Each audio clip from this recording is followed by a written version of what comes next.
આજે આપણે વાત કરીશું પુણેના એક યુવાન પ્રમોદની. એની સાથે બનેલી એક એવી સાચી ઘટના વિશે જે સાંભળીને કદાચ તમારા રૂમાડા ઊભા થઈ જશે. એ તો ખાલી પોતાના વતનના ગામ કોંકણમાં ગયો હતો, પણ ત્યાં એની સાથે કંઈક એવું થયું કે એ મુલાકાત એક ભયાનક સપનામાં ફેરવાઈ ગઈ.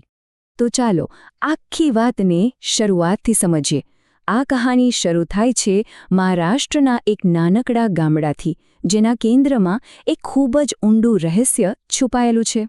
તો પ્રમોદ, જે ખૂબ જ હસમુખો અને મળતાવડા સ્વભાવનો હતો, એ જ્યારે ગામમાં પહોંચ્યો ત્યારે એને ગામડાનું જીવન બહુ ગમ્યું. પણ એને બહુ જલ્દી ખ્યાલ આવી ગયો કે ગામમાં કંઈક અજીબ હતું. જેવી એક ખાસ રાત નજીક આવતી, આખે ગામમાં એક વિચિત્ર ડર અને ચિંતાનો માહોલ ફેલાઈ જતો. પછી એના દાદાએ એને જણાવ્યું કે આ ડરનું કારણ શું છે. એમણે કહ્યું કે એક ભયાનક ચૂડેલની વાર્તા છે જે ફક્ત અને ફક્ત અમાસની રાત્રે જ દેખાય છે. અને સાંભળો, ગામવાળાઓ માટે આ કોઈ મજાકની વાત કે અફવા નહોતી. એ લોકો માટે તો આ એક એવી હકીકત હતી જેની સાથે તેઓ પેઢીઓથી જીવતા આવ્યા હતા.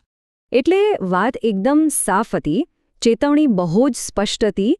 ઘરમાં જ રહેજો, બહાર જોવાની કોશિશ પણ ના કરતા, અને ભૂલથી પણ અંધારું થયા પછી ઘરની બહાર પગ ના મૂકતા. પણ પ્રમોદ તો શહેરનો છોકરો, એને આ બધી વાતો અંધશ્રદ્ધા લાગી. એણે આખી વાતને હસીને ઉડાવી દીધી.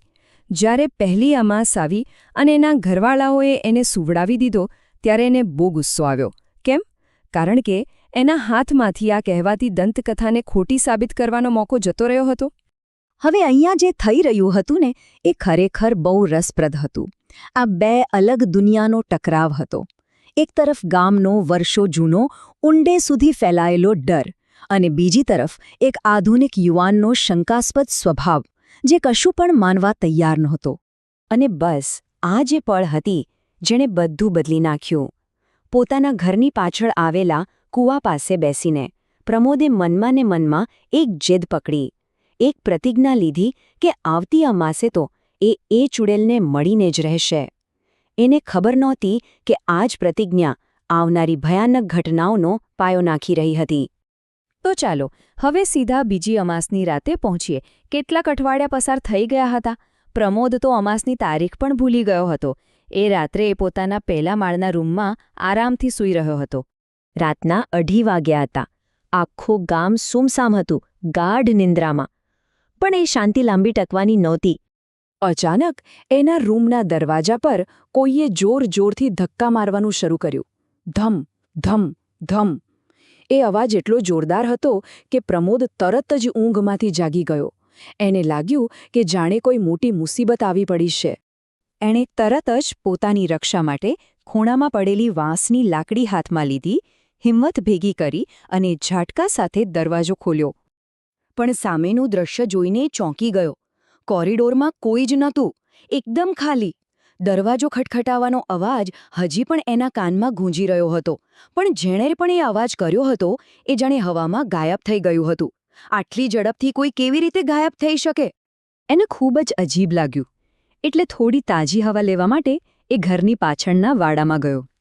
અને આ એ જ વાડો હતો જ્યાં પેલો કૂવો હતો. અને આ એ જ જગ્યા હતી જ્યાં એણે પોતાની જીદભરી પ્રતિજ્ઞા લીધી હતી.